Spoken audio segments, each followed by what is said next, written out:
Friends, welcome back to Subhash kitchen.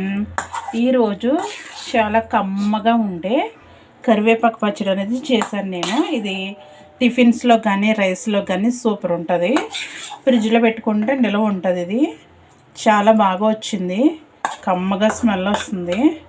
చాలా ఈజీగా 5 to 10 మినిట్స్లో ఈజీగా చేసేసుకోవచ్చు. మనం ఒకరోజు చేసుకుంటే మనకి 4-5 రోజుల పాటు ఉంటుంది మనకి పచ్చడి అనేది. ఫ్రిడ్జ్లో పెట్టుకుంటే చాలా టేస్ట్ ఉంది, అలాగే చాలా ఈజీగా చేసేసుకోవచ్చు.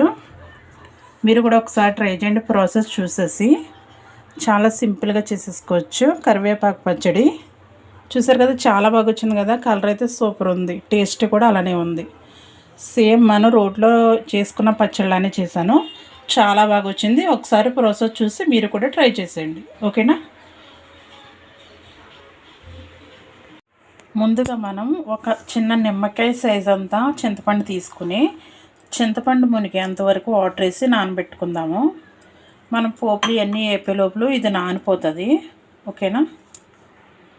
అలాగే గుప్పుడు కరివేపాకు శుభ్రంగా క్లీన్ చేసేసుకొని ఆరబెట్టుకుంటే సరిపోతుంది. ఇలాగా నేను ముందే ఆరబెట్టేసుకున్నాను.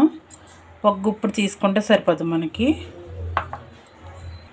అలాగే నేను మా కారం తగ్గట్టు, అంటే నేను 10 నుంచి 15 మధ్యలో తీసుకున్నాను ఎండుమిర్చి. కావాలంటే 10 నుంచి 20 లోపల తీసుకోవచ్చు మన ఎండుమిర్చి. అంటే మనం తినే కారాన్ని బట్టి ఎండుమిర్చి తీసుకుంటే సరిపోద్ది. ఇలా 2 ముక్కలు చీల్చుకుని ఉంచుకోండి, పక్కన పెట్టుకోండి. ఇప్పుడు స్టవ్ మీద ప్యాన్ పెట్టేసుకుని నేను 2 స్పూన్స్ ఆయిల్ వేసుకుంటున్నాను.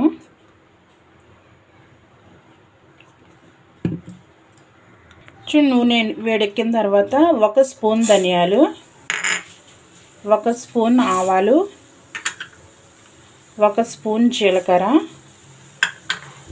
1/2 స్పూన్ కంటే తక్కువ మెంతులు. మళ్ళీ ఎక్కువ వేసుకుంటే చేదొచ్చేస్తుంది. 1/2 స్పూన్ వేసుకున్నా పర్లేదు. ఇప్పుడు ఇవన్నీ బాగా వేపుకుందాము. చూడండి, ఇవన్నీ బాగా వేగిన తర్వాత ఎండుమిర్చి వేసుకుందాము.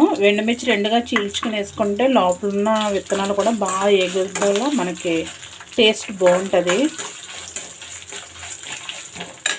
కరివేపాకు పచ్చడి పచ్చిమిర్చి కన్నా ఎండుమిర్చిది అయితే చాలా బాగుంటుంది. ఇవి కొంచెం రంగు మారేంత వరకు వేపుకుందాము. చూడండి, మనకి ఎండుమిర్చి కూడా బాగా వేగిపోయింది. ఇప్పుడు మనం కరివేపాకు వేసుకుందాము.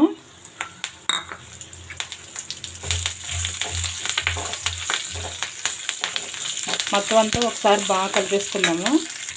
చాలామందికి కరివేపాకు స్మెల్ కంట పడదు తినేటప్పుడు. అలాంటి వాళ్ళు ఏం చేయాలంటే, మనం ఈ కరివేపాకుని బాగా వేపుకుంటే సరిపోద్ది. పర్లేదు పచ్చి పచ్చిగా ఉన్నా పర్లేదు అనుకున్నారంటే పర్లేదు, పచ్చి పచ్చిగా ఉన్నా సరే అది వేరే టేస్ట్ ఉంటుంది.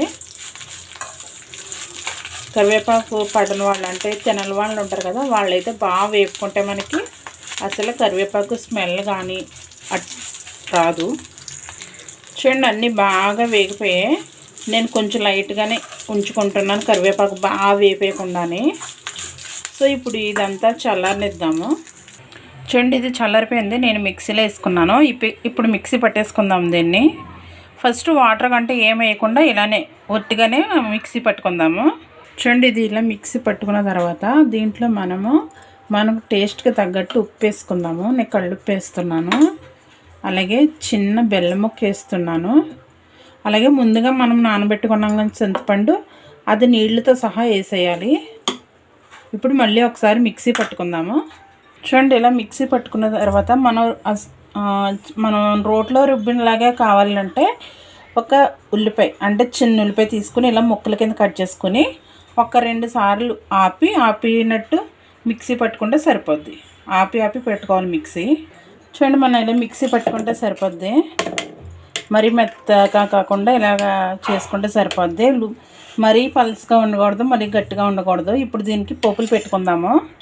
చూడండి, ఇప్పుడు అదే ప్యాన్లో 2 స్పూన్లు ఆయిల్ వేసుకున్నాము. ఇప్పుడు పోపులు వేసుకుందాము. ఆవాలు, మినపప్పు, పచ్చెనగపప్పు ఇవి బాగా వేపుకుందాము. చూడండి, పోపులు వేగిన తర్వాత ఒక 4 వెల్లుల్లి రెబ్బలు తొక్కలు తీసేసుకుందాము. లేదంటే కచ్చాపిచ్చాగా దంచుకున్న వేసుకోవచ్చు. ఇప్పుడు ఒక 2 ఎండుమిర్చి చీల్చుకుని వేసుకుందాము. అలాగే కొంచెం కరివేపాకు, ఇవన్నీ బాగా వేపుకుందాము.